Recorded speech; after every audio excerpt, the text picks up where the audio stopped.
예, 여러분 반갑습니다. 보랏빛서가 온다. 미국 책은 이렇게 생겼고 우리말 책은 이렇게 생겼죠. 책을 펼치면은 첫 번째 이런 그림이 등장을 합니다. 좀 당혹스럽죠. 그러면서 옆에는 이러한 저분들이 입고 계시는 저 티셔츠도 이렇게 같이 등장을 하고 있습니다. 그럼 책에 설명이 들어가요. 이건 제가 제가 말씀드린 게 아니라 문장을 그대로 옮겨 쓴 거다. 그러니까 지금 저는 그냥 앵무새에 불과하다. 저는 이거에 대해서 아무 감정 없이 읽는 거다. 그렇게 먼저 이해해 주시고요. 후터스는 짧은 반바지와 소매 없는 티셔츠를 입은 여성이 음식을 나르는 레스토랑 체인점이다. 영어로 올빼미라는 의미지만 속어로 여성의 가슴을 의미한다고 합니다. 근데 후터스의 충격적인 속성이 그만큼 효과가 있는 이유는 사람들을 불쾌하게 만들지 않으면서 리마커블하게 느껴지기에 딱 적당할 정도로만 충격적이라는 것이라고 저자는 얘기를 했습니다. 물론 2000년도 초반일 거고 요새 같으면 글쎄요 이러고 나왔다가는 바로 고소당하지 않을까 싶습니다만은 책은 어쨌든 이걸로 시작을 한다. 눈길을 끌었죠, 일단. 보통 이런 사진들은 중간에 들어가는데, 이 책은 앞에 모든 사람들의 내용을 다 뽑아 놓습니다. 그래서 그 자체가 벌써 우리들의 눈길을 끌게 만드는 리마커블한 책을 만드는 그런 일환이 됐다는 거죠. 수많은 사례가 등장을 하는데, 그 중에 하나가 바로 요 큐레드라고 하는 밴드. 밴드가 우리나라 같으면은 데일밴드일 거고, 미국 같으면은 밴드에이드죠. 그러면은 이런 시장은 절대 들어가지 말라는 게 마케팅의 기본입니다. 스카치 테이프, 후치키스, 제록스, 크리넥스 이런 것처럼 상품의 속성을 얘기할 때 특정 브랜드가 그거를 대신하는 시장에는 들어가 봐야 그건 꽝이다. 안 팔린다. 필요회복제. 이 바깥 쌓였기 때문에 사람들은 어디 가서 필요회복제라는 소리 안 한다는 거예요. 바깥에서 달라고 그러지. 그런 시장에 들어가 봐야 먹을 게 없다. 못 먹는다. 우리나라에서 반창고 달라고 안 그러잖아요. 데일밴드 달라고 그러지. 미국서는 밴디에서 달라고 그러니까 안 팔리는데 저 시장에 큐레드가 들어갔다는 거예요. 그러면서 퍼플캅을 개발했는데 그것이 바로 이 캐릭터가 인쇄된 반창고라는 거죠. 그래서 미국에서는 밴드에이드는 어떤 고객의 니즈, 아플 때 붙이는 그런 거고 이런 거는 재밌네 귀염둥이 해서 원추를 건드린다고 얘기를 하고 있죠. 니즈는 하나 있으면 충분하지만 원추는 한 개, 두 개, 세 개 많은 상관이 없는 거죠. 선글라스 여러 개 있는 것처럼요. 그러면 좋은 모양도 보게 되면은 저 밴드가 저 모양이 어떻게 생겼습니까? 긴 게 떠오르는 운동 혹시 있으시나요? 스노보드 그런 게 떠오르시잖아요. 그렇죠? 그러니까 좋다 그러면 똑같은 디자인인도 이렇게 스노보드 하면 어떨까? 사람들이 하는 거죠. 그 재밌으니까 이것도 사는 겁니다. 그러니까 밴드에이드 하나밖에 없지만 큐레이드는 이렇게 생긴 애, 이렇게 생긴 애 아주 다양하게 모아놓는 이런 것들이 퍼플카우를 개발하는 거다. 이걸 보고 나서 제가 우리나라 사례 한번 봤더니 골프 치시는 분들이 이렇게 그 자외선 차단 이런 걸 이렇게 팔더라고요. 그때 어떤 분이 책을 봤는지 이런 거를 만들었어요. 그런 사람들이 이걸 또 사서 재미삼아서 붙이기도 하고 아니면 집에 두기도 하고 이런 것들도 아주 흥미로운 이런 거 퍼플카우의 사례가 되는 거겠죠. 본론은 지금부터인데요. 유럽 여행을 갈 때 차 몰고 가게 되면 이런 그 지루한 소떼들이 많이 보인다고 합니다. 제가 한번 가정을 해보죠. 저희와 저희 집사람과 저희 어린 딸이 같이 타고 가는데 처음에는 좋다로 차를 몰고 가는데 20분, 30분 이런 것만 나오니까 지겨운 거예요. 그래서 우리가 무슨 유럽의 문화와 역사를 보러 왔냐 아니면 소를 보러 왔냐 이런 소리까지 들으면서 장거리 비행 피곤하니까 이제 뻗어 자는 거죠. 저야 그냥 계속 운전만 하고 그러다가 어느 순간에 이런 장면이 딱 나오는 겁니다. 그럼 저는 저희 집사람과 애를 깨우는 거죠. 여보, 야, 저 좀 봐봐. 그러면은 놀란 저희 집사람과 저희 딸은 그 다음에 어떤 행동을 할까요? 휴대폰을 꺼내겠죠? 사진을 찍습니다. 그 다음에는 자기의 SNS에 올리는 거죠. 그래서 저자가 강조하는 게 이겁니다. 하루에도 수십만 개의 신제품이 쏟아지는 시장에 살아남으려면 아까 봤던 보랏빛소처럼 남들과 전혀 다른 제품을 만들어야 한다. 그래서 평범한 제품을 만들고 광고에 거액을 투입하기보다는 차라리 사람들의 관심과 눈길을 끌만한 리마커블한 제품을 만들어라가 저자의 이 책의 원 메시지인 거죠. 그거 알아서 얘가 번진다는 거예요. 그래서 리마커블이라는 게 가장 핵심적인 단어가 되는 겁니다. 과거에는 이렇게 해서 제품이 많이 팔렸다는 거예요. TV 산업 복합제 이래가지고 일단 광고를 많이 합니다. 그러면은 사람들이 광고를 하네 그러면서 물건 사이트에서 팔려고 확충이 되고 그러면은 물건이 많이 팔리니까 이익이 많이 나고 광고를 더 많이 하고 이 사이클이 뱅뱅뱅 돌아갔었는데 세상이 바뀌었다는 거죠. 2000년의 시점에서도 이 시장은 이미 몰락을 했다. 선택 가능한 제품의 수는 무진장 늘어나고 그만큼 이용 가능한 시간은 줄어들었다. 2000년 초반에. 근데 이때 이 얘기가 처음 나왔냐? 그렇지 않다는 겁니다. 저희가 얼마 전에 그 포지셔닝이라는 책을 공부했었죠. 그 책을 보게 되면은 그 책에서는 이런 내용이 나옵니다. 60년대 호황은 80년대 현실로 왔다. 이 책 초판 80년만 해도 미국 발간되는 책자가 연간 3만 권이었다. 저거 다 읽으려고 그러면은 24시간 잠 안 자고 책만 읽더라도 한 권을 5권 쳤을 때 17년의 소요가 된다. 그런데 20년 지나니까 책이 30만 권 늘었다. 어떻게 다 보냐? 이것뿐이냐? 뭐 TV, 라디오, 신문, 잡지 이런 거 정보에 홈쓰다 보니까 정말 사람들이 이제는 도저히 못 견딘다는 거예요. 더 이상 이런 기존의 매스 들어가는 것들은 거의 끝났다는 얘기들을 그전부터 많이 해왔다는 거죠. 그래서 과거에는 안전하고 평범한 제품을 만든 다음에 이를 위대한 마케팅과 결합시켜라. 멋진 광고, 그냥 가슴을 절절히 끌어내는 그런 멋진 광고 문구 해가지고 사람들을 갖다가 홀렸다 그러면은 앞으로는 그게 아니라 리마커버라는 제품 만든 다음에 그런 제품을 열망하는 다수가 아니라 그런 제품을 열망하는 소수만을 공략하라는 거예요. 소수. 왜 그런지 좀 이따 나오는데요. 그래서 평범한 제품이 아니라 리마커버라는 제품을 모든 일을 대상으로 삼는 게 아니라 얼리 어댑터에 집중적으로 한다는 얘기예요. 이 얼리 어댑터가 이제 키워드가 됩니다. 그러면서 과거에는 실패에 대한 두려움으로 신제품 개발을 조금 이렇게 좀 무서워했다 그러면은 앞으로는 이 두려움에 대한 두려움을 갖다 가져야 된다. 그러니까 실패 무서워하지 말아라 라는 얘기고, 과거에는 긴 주기면은 지금은 짧은 주기, 과거에는 어떤 제품이 업그레이드가 돼서 사소한 거 했었는데 지금은 획기적인 변화가 등장하는 이런 업그레이드가 필요한 걸로 바꿨다 하는 겁니다. 리마커버를 하면서 저 얼리 어댑터한테 어필하라는 얘기죠. 그러면 이 얼리 어댑터가 뭐냐? 이걸 알기 위해서는 요 제프리 머가 발표한 캐즘 이름에 대해서 잠깐 점프해 보겠습니다. 이 캐즘이라는 것은 그 하이테크 제품에 주로 등장을 하는 거죠. 그래서 사실 하이테크 제품 보기 좀 어렵지 않습니까? 그래서 일부 기술을 아는 일부 사람들만 쓰고 나머지 분들은 어려워가지고 그냥 잘 안 쓰는 그걸 먼저 한번 상상을 해봐 주세요. 그래서 저 앞에 보게 되면은 저 위에 초기 시장, 주류 시장, 후기 시장이라고 먼저 써놓고요. 초기 시장이 6분의 1, 그 다음에 주류 시장이 전반이 3분의 1, 뒤가 3분의 1, 그 다음에 후기 시장이 6분의 1. 그 정도의 사이즈라고 마켓 사이즈 갖다 개념적으로 가져갑니다. 그러니까 앞에 있는 초기 시장은 16.6%가 되겠죠. 앞에는 저 선을 갖다가 보통 한 3% 정도를 끊어요. 그래서 이노베이터가 전체 마켓에서 한 3%, 그 다음에 얼리 어댑터가 뭐 13.6% 해서 둘이 합쳐서 6분의 1이다가 기본적으로 저 마켓에서 가져가는 그 그림입니다. 그래서 캐즘이 두 개가 있는데 저 이노베이터와 얼리 어댑터 사이에 조그만 개울이 하나 있고, 진짜 캐즘은 저런 그 이노베이터나 얼리 어댑터들은 잘 어울리는데 뒤를 못 넘어가는 저 커다란 캐즘이 있는데, 확산시키기 위해서는 저걸 넘는 게 무지장 중요하다는 게 저 제프리 머가 발표한 캐즘 이론입니다. 좀 어렵죠? 자, 좀 쉽게 하겠습니다. 자, 테슬라. 자, 이런 사람이 있어요. 오, 테슬라. 이름만 들어도 가슴이 뛰네. 꼭 사야지. 이미 다 샀어요. 그런 사람들. 우리나라도 많이 샀죠. 소위 말하는 이노베이터들이죠. 여기 앞에 보게 되면은 제일 앞에 있는. 요것도 이미 테슬라 넘었습니다. 계곡을. 그래서 요 얼리 어댑터들이 야, 이 좀 개솔린 차는 좀 촌스러워 보이지 않아? 그러면서 내가 좀 뭐 테슬라 전기차 좀 타야 되지 않겠어? 라고 하면은 요 와 있는 거죠. 이노베이터와 성각 수용자. 여기 있는 사람들은 첨단 기술을 잘 알고 빨리 쓰고 싶어하는 고객들이에요. 근데 가운데 지금 어떤 캐즘 절벽 있지 않습니까? 또 절벽 뒤편에는 누가 있는가? 조금 더 그림을 이쪽으로 옮겨보게 되면은 요렇게 돼가지고 얼리 어댑터, 그 다음에 그 후기, 얼리 메이저리티, 그 다음에 그 후기 다수 수용자, 그 다음에 그 지각 수용자가 있는데, 전기 다용사 수용자들은 차를 떠나가지고 차 좋은 건 알겠지만 충전소 제대로 없으면 얼마나 불편하겠어. 나는 도로 여기저기에 충전소가 생기면은 그때 살래. 그 뒷사람들은 아이 그래도 아니지. 사람들이 다들 사면은 그 다음에나 내가 살래. 마지막은 지금 있는 차도 잘 굴러가는데 뭐하러 사. 이런 층이 되는 거겠죠. 지금 보니까 언제쯤 그 전기차로 넘어갈까, 한 2025년 정도로 보고 있더라고요. 그러면서 계속 요 차 생산은 대충 한 2030년까지 한다 그러고 있고, 차가 나오더라도 AS 기간이 있으니까 결국 개솔린이 지구상에서 사라지는 것은 한 2050년이다라고 현재 보고 있지 않습니까? 그러니까 아직까지도 대중화되기는 그 전 단계인 거래요. 앞으로 3년쯤 지나게 되면은 드디어 이제 그 전기 다수 수용자들이 글로벌리 되는 그런 시장이 온다고 보고 있는데, 어쨌든 요 이노베이터와 성각 수용자를 갖다 먼저 공략을 해라. 그게 그 리마커버라는 제품의 원 메시지죠. 그렇지 않습니까? 처음에 얼마나 멋있었어요. 테슬라 등장했을 때. 야, 저거 정말 대단하다. 입소문 막 나고 그랬었죠. 그래서 일단은 저걸 만드는 게 매우 중요하다. 그럼 어떻게 캐즘을 넘을 수 있는가? 두 가지가 필요한데, 첫 번째가 이 제품에 대해서 우리말로 완비 상품이라고 그러고, 저자는 홀 프로덕트라는 개념을 가져왔는데요. 전기차라고 했을 때 차만 달랑 있어가지고는 이 제품이 아니라는 거예요.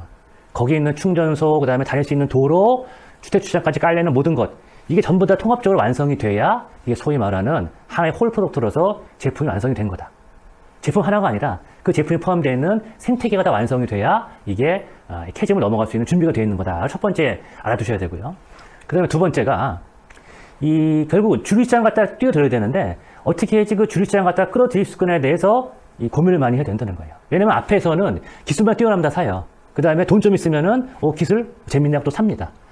제일 앞에는 돈이 없어도 기술 때문에 땡볕에서 사는 사람들이고 그 다음 세대들은 뭐 벤처 캐피탈리스트나 그런 사람들이 재밌으니까 사거든요. 근데 엔간하면 뒤로 안 넘어간다는 얘기예요. 넘어가기 위해서는 주류 시장의 일부를 구성하고 있는 구매자를 끌어들여야 된다. 이 디지털 카메라가 94년에 등장했다고 합니다. 근데 6년 동안은 기술 애호가들만 좋아했대요. 그거는 한계가 있겠죠. 그래서 어떻게 해야지 이걸 갖다가 캐즘을 넘길 거냐. 결국 어떻게 해야지 누가 일반 소비자들이 사겠는가 봤더니 필름값, 현상비 걱정 없이 이 자녀들의 사진을 마음껏 찍고 싶어하는 젊은 부모가 더 잡힌 거예요. 젊으니까 기술 조금만 갖춰줘도 알 거고 사진 무한대로 찍어도 현상 안 하면 되니까 잘 나오는 건 현상하고 그래서 그걸 타겟으로 해가지고 그 사람들이 좋아할 만한 광고, 그 사람들이 좋아할 만한 하다 보니까 드디어 저 젊은 부모들이 시장에 뛰어들었고 그걸 보면서 소위 이제 디지털 카메라가 일상화됐다는 거죠. 그래서 캐즘을 넘기 위해서 두 가지. 첫 번째가 홀 프로덕트, 완전 완비 제품. 두 번째가 뭘 갖다가 매력 포인트 담아가지고 캐즘을 뛰어넘을 거냐. 그 두 가지가 매우 중요한 요소가 된다는 거죠. 그래서 바로 조시장, 이제 위에 진하게 쳐놓은 저 시장을 뛰어넘는 그 요령이라는 겁니다. 이건 조금 다른 얘기인데 흥미로워요. 그 김태우 교수님이 한국의 소비 특화사에 쓴 건데, 70년대만 해도 글로벌 경제학자들이 한국은 자동차 생산국이 될 수 없을 거라고 했다는 거예요. 왜냐하면 그 당시 인구가 대충 4천만 명 정도인데, 부품이 2만 개 넘는 자동차를 하려게 되면은 최소한 그 나라 마켓 사이즈가 인구가 1억은 넘어야지 될 수 있다. 근데 한국이 75년에 폰이 생산한 다음에 불과 20년 만에 세계 5대 자동차 생산됐다는 거예요. 그래서 왜 이게 가능했느냐에 대해서 이러한 해석이 있습니다. 일본 소비자들은 새로운 모델로 차를 바꾸는데 9년이 걸리는데 우리들 빨리빨리 급한 거 있잖아요. 그래서 3년 만에 차를 바꿔버린대요. 그래서 일본 인구가 뭐 1억 얼마지만 걔네들은 9년마다 바꾸는데 우리 3년마다 바꾸니까 이게 3배 더 많이 소비하잖아요. 그래서 우리는 4천만 인구가 아니라 곱하기 3에서 결국은 한 1.2억 되는 그러한 인구 사이즈를 갖다. 그래서 이 물건 갖다 빨리 교체하는 게 그만큼 또 이 새로운 시장, 캐즘 뛰어넘는데 도움이 된다는 거죠. 휴대폰도 그와 유사한 현상이 나타나고 있다. 그래서 기술 혁신이 빨라지고 휴대폰 시간이 짧아질수록 오히려 우리가 좀 냄비 근성이라고 사람 조금 이렇게 스스로 좀 부끄러워했었는데 그게 아니라 이게 오히려 청년들의 그런 얼리 어댑터에 쏠린 현상이 국가적 성장 동력으로 빛을 발하고 있다. 이것도 아주 흥미로운 그런 대목이 되는 것 같습니다. 자, 잠깐 다른 얘기인데요. 혹시 여러분 중에서 그 조근호 변호사님의 그 월요 편지를 받아 보시는 분이 아마 꽤 있으시지 않나 생각이 듭니다. 저도 매주 보면서 많은 인사이트 같은 걸 얻고 그러는데요. 2주 전에 여기 왔어요. 지금 저 편지가 721번째입니다. 그러니까 매주 쓰니까 1년에 50번 쓰지 않겠습니까? 그러니까 벌써 편지를 갖다 14년 이상 썼다는 거예요. 그렇죠? 다양한 사연이 들어가 있는데 저기 위에는 사진 저게 그 프리스타일이라는 건데 저게 이렇게 빔 프로젝트예요. 예, 그래가지고 저 내용을 잘 읽어보게 되면은 정말 감성적인 내용이 많이 들어가는데 시간 관계상 제가 그냥 감성은 다 빼고 그냥 그 이성 쪽만 보게 되면은 내가 한번 이색적인 경험을 했다. 저걸 한번 샀는데 다 같이 즐기기 위해서 저런 제품을 샀다. 제품이 참 특이하더라. 구하기 쉽지 않은데 삼성 전자 나왔는데 우리 화면 사이즈가 100인치라는 거예요. 상상 초월이죠. 그 다음에 저런 거 볼 때마다 우리가 어찌 놓게 되면은 이 기깝게 안 맞아가지고 늘 짜증이 나는데 쟤는 놓게 되면은 어느 각도에서 쓴지 간에 지가 알아서 3초 만에 이 쫙 100인치짜리 스크린을 보여주고 저 안에 사운드가 들어가 있는데 나름 저 정도면 충분히 들을 만한 그런 거여가지고 친구들하고 유튜브 음악을 즐기면서 아주 과거에 즐거운 시간에 빠졌었다. 그 다음에도 친구랑 같이 갔었는데 그러한 경험을 했다. 이런 내용이 들어가 있어요. 근데 저분이 저 광고를 쓰는 게 아니라 정말 앞뒤에 대해서 본인이 그 느낌은 천천히 읽어보게 되면은 정말 저거 제가 사고 싶다는 느낌이 들더라고요. 얼마나 100만 원이 너무 큰 돈인데 저거 정말 질러보고 싶다. 근데 이런 사람을 보고 이제 학창 시절에 놀러 가게 되면은 야전. 저희 때도 그 교복 교련복 입고 나서 야외전 치고 다 들고 막 이러면서 디스코 추를 했었는데 그거 하다가 그 다음에 소니 워크맨, 그 다음에 MP3 플레이어, 그 다음에 휴대용 스피커 하다가 드디어 이 시대가 왔다라는 얘기까지 하니까 정말 사고 싶은 생각이 들었어요. 그래서 이런 분을 보고 스니저라고 얘기를 합니다. 아이디어 바이러스 핵심 유포자. 그러니까 지난 시간에 우리가 공부했던 티핑 포인트 그렇지 않습니까? 거기 보게 되면은 아이디어 바이러스가 있을까 되면은 핵심 유포자라서 우리가 마당발도 있었고 전문가도 있었고 세일즈맨도 있지 않았습니까? 그런 것처럼 스니저라 그래가지고 아이디어 바이러스 핵심 유포자인데 바로 이런 분들이 보게 되면 제가 막 사고 싶거든요. 저런 제품 있는지도 몰랐는데 이거 정말 갖고 싶네. 그래서 저런 게 매우 중요하다. 저자는 뭐라고 얘기하냐면 그래서 고객이 다 중요하지 않다. 무조건 고객을 차별하라. 가장 많은 수익을 안겨주는 집단을 찾아라. 당연하겠죠. 근데 여기서 중요한 포인트가 이게 자, 인터넷 뱅킹을 하는데 어느 은행이 보니까 불과 10%만이 인터넷 뱅킹 하고 있더라. 그러면 90%안 하는데 이거 왜 안 하겠지만 내부를 들여다보게 되면 실은 저 사람들이 은행 예금 자산의 70% 갖고 있다. 그럼 당연히 해야 되는 거죠. 그래서 그런 관점에서 봐야 되는 거고 첫 번째가 돈 벌어주는 집단 또 하나가 바로 수인지어 사랑이 강한 집단. 아까 그 조근호 변호사 같은 분. 그래서 이 딱 두 집단만 하고 나머지는 무시하라는 게 또 여기서 핵심 포인트입니다. 집중하라는 얘기 집중. 그러면 수많은 사례가 나오는데 저기가 보게 되면 이렇게 페닉스라고 쓰여 있는 이런 그 앞에 수영장에서 이렇게 풀파티도 하는 이런 곳인데 샌프란시스코에 있는 원래 그 모텔이었대요. 근데 칩콘이라는 사람이 저를 공짜로 얻어가지고 새 단장을 했는데 파격적인 색으로 페인트 칠을 하고 그다음에 힙한 스타일의 잡지를 객실에 비치하고 첨단을 거는 화가에게 수영장 안을 칠하도록 하고 저 안에 뭐 불빛 시하는 모양 있지 않습니까? 그다음에 로큰롤 스타를 초대해서 호텔에 머물게 하고 의도적으로 대중시장을 무시함으로써 이 칩은 리마커블한 모험을 갖다가 창조했다는 거죠. 바로 샌프란시스코 중심가의 로큰롤 모텔. 그러니까 다들 좋아하는 건 의미 없다는 거예요. 그 고객을 버려라. 버려야지 이 남아있는 사람들이 정말 이 열광하면서 진정한 팬이 되고 저기를 몰려온다는 거죠. 저희 옛날에 마이클 포터 시간에 그 문영미 그 하버드 교수의 그 디퍼런트 설명을 한번 드렸었어요. 그래가지고 차별화 방식 세 가지 중에서 세 번째가 호스타일 적대적으로 해라. 그래서 무슨 뭐 X 라지, M, S 그다음에 미니라고 쓴 거 광고 보면서 우리 조그만데 다 떠나려면 떠나. 그렇지만 조금이라도 좋은 사람이 일로 와 하는 그런 것과 같은 일맥상통한 그런 얘기들인데 그런 식으로 고객을 좁혀가지고 차별하는 게 중요하다는 거죠. 이분은 자기 아버지 때부터 빵을 만드는 이제 그런 분인데 리오네 뿌알란이라는 분인데 바게트 굽기를 거부했다 그래요. 근데 왜 그런가 봤더니 바게트 빵이 이게 프랑스가 아니라 비엔나에서 들여온 방식이라 그러네요. 그래가지고 거부하고 그의 효모빵은 밀가루, 물, 발효제, 바닷소금 그다음에 장작 오븐으로만 걸 구우니까 처음에는 그 빵업계에서 그거 이상하다 너무 좀 그런 거 아니야 해서 거부했다가 근데 뭐 맛이 좋고 뭐 품질 뛰어나고 완벽주의 있으니까 이제 슬슬 사람들의 마음을 돌려가지고 대충 요즘에는 파리 근상식당은 다들 뿌알란 빵만 쓰고 있고 뭐 매출액은 $10,000,000 넘는다는 거죠. 요새 보니까 따님이 맡아서 운영하고 있던데 지금도 여전히 뭐 잘 나가고 있는 겁니다. 그러면서 세스코디는 묻는 겁니다. 그러면 광고 슬로건은 어떤가에 대해서 그러면은 과거의 슬로건이 중요했던 까닭은 TV 광고 삽입하던 단 몇 초 만에 당신의 메시지를 전달해 준다는 거예요. 뭐 아주 그 간결하게. 무슨 뭐 12시에 만나요 브라보콘이 됐건 뭐 아싸 개보링이 됐건 뭐 손님 좋고 아우 좋고 농심 신라면이 됐건 간에 어쨌든 간결한 그런 메시지가 매우 중요해서 박아줬는데 여전히 간결한 건 중요하다. 근데 그 느낌은 다르다. 과거에는 광고 문구가 이 보는 시청자한테 주는 메시지라고 그러면은 지금은 보는 사람이 그걸 갖다가 다른 사람한테 전달할 수 있는 요 대본. 영화배우나 이제 그 티테너트들이 대본 보고 있지 않습니까? 그 대본이 돼야 된다는 거예요. 스니저들은 자기 치료자 얘기를 사용한 대본 말이기 때문에 그걸 보면서 야, 이게 정말 이러한 특성을 가지고 있어가지고 내가 너한테 이 제품을 추천하고 싶어. 이거 추천하니까 너 정말 도움되지? 추천은 내가 정말 멋있지 않아? 라는 게 뒤에 함축이 돼 있는 그러한 슬로건. 이 정말로 그 힘이 돼야 된다는 거죠. 그래서 아까 제가 여기 삼성 그 프리스타일은 봤어요. 그랬더니 보다 더 자유롭게라고 쓰여있긴 한데 뭐 프리스타일이니까 뭐 이름 따라 맞긴 한데 요게 그 보다 더 자유롭게 대해서는 저게 그 저런 빔 프로젝터를 갖다가 전문적으로 좋아하는 사람들한테는 필이 꽂히는데 그렇지 않은 사람들한테는 그냥 보다 더 자유롭게만 가지고는 좀 잘 안 와닿지 않나라는 그런 느낌도 좀 개인적으로는 받아서 씁니다. 물론 모든 슬로건이 말이 필요한 건 아니에요. 이런 것들은 말이 필요 없죠. 보는 순간에 상대방이 나를 갖다가 어느 정도로 대우해주고 있구나라는 거를 한마디로 보여주는 우리 티파니 같은 경우에는 말이 필요가 없죠. 이런 사례도 등장을 합니다. 이제 그 그로우 프록이라 그래가지고 깨구리를 기르세요라는 건데 구글에서 프로그 펫 애완 개구리 검색하게 되면은 이 사이트가 나온다 그래요. 근데 이 회사는 20년 동안 단 한 가지 저 왼쪽 위에 보게 되면은 1979라고 쓰여있는데 아마 저게 여 회사의 창립 연도인 것 같아요. 단 한 가지를 갖다 있는데 곧 개구리가 될 애완 올챙이를 작은 플라스틱 어항에 담아서 파는 글만 해왔다는 거예요.